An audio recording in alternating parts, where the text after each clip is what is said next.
अस्सलाम वालेकुम वरहमतुल्लाहि वबरकातुहू औज़ु बिल्लाहि मिनश शैतानिर रजीम बिस्मिल्लाहिर रहमानिर रहीम శాపగ్రస్తుడైన సైతాను బారి నుంచి సృష్టికర్త అయిన అల్లాహ్ యొక్క రక్షణని అల్లాహ్ యొక్క సాయాన్ని రక్షణ వేడుకుంటూ ఉన్నాను ఆమీన్.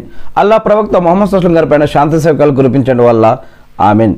ప్రవక్త ముహమ్మద్ సల్లల్లాహు అలైహి వసల్లం గారు ఒక విషయం తెలియజేశారని హజరత్ అబూ హురైరా రజియల్లాహు గారు తెలియజేస్తూ ఉన్నారు. ఆ యొక్క విషయం ఏమిటి అంటే, దేవుడి వద్ద కారుణ్యం అనేది ఉంది. ఈ యొక్క కారుణ్యాన్ని దేవుడు 100 భాగాలుగా చేశాడు. ఈ యొక్క 100 భాగాలలో ఒక్క భాగాన్ని ఈ యొక్క భూమండలం పైన అవతరింపజేశాడు.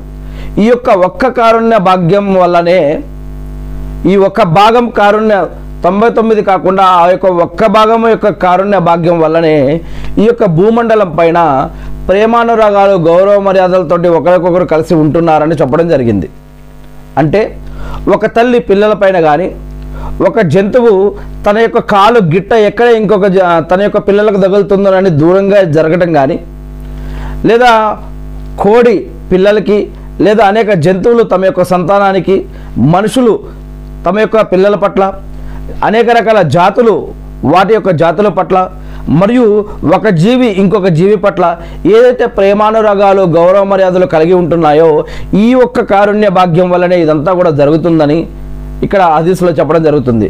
మరి ఇంకా దీంట్లో 99 భాగాలు దేవుడి వద్దనే పెట్టుకొని ఉన్నాడని, ప్రళయ దినం రోజు దేవుడు ఈ 99 ప్లస్ ఈ ఒక్కటి 100 భాగాలు కలిగి ఏదైతే ప్రళయ దినం రోజు ఎవరైతే స్వర్గానికి అర్హులుగా అవుతారో అటువంటి తన యొక్క దాసుల పైన ఈ యొక్క కారుణ్యాన్ని కురిపించడం జరుగుతుంది అని ఈ యొక్క హదీస్లో తెలియజేయడం జరుగుతూ ఉంది.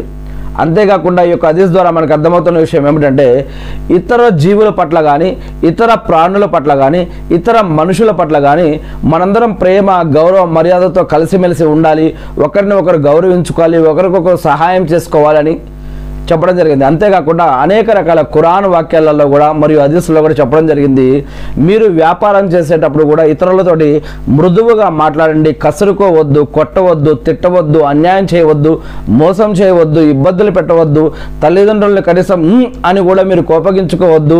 ఒక సోదరుడు ఒక సోదరి ఒకరి కోసం ఇంకొకరు కలుసుకోండి, మాట్లాడుకోండి, ప్రార్థించుకోండి, ఒకరి కోసం ఒకరు మీరు సహాయ సహకారాలు అందించుకోండి. మీరు జకాత్ అయితే కనుక మీ ముందు మీ బంధువుల్లో ఉన్న పేదవారికి హెల్ప్ చేయండి, మరియు మీ ఇరుగు పొరుగు వారికి హెల్ప్ చేయండి. మీ ఇంటి చుట్టుపక్కల వారికి కూడా మీరు కులం మతం ప్రాంతం అని తేడా లేకుండా అందరికీ సహాయ సహకారాలు చేయండి, దాన ధర్మాలు చేయండి. ఎలాగైతే నమాజ్, ఉపవాసం, సదకా, ఖైరాత్, హజ్, ఉమ్రా ఇవైతే ఎలాగైతే ఆరాధన కార్యక్రమాలు, అలానే దాన ధర్మాలు అంటే ఇతరులకు సహాయం చేయటం, చెడు నుంచి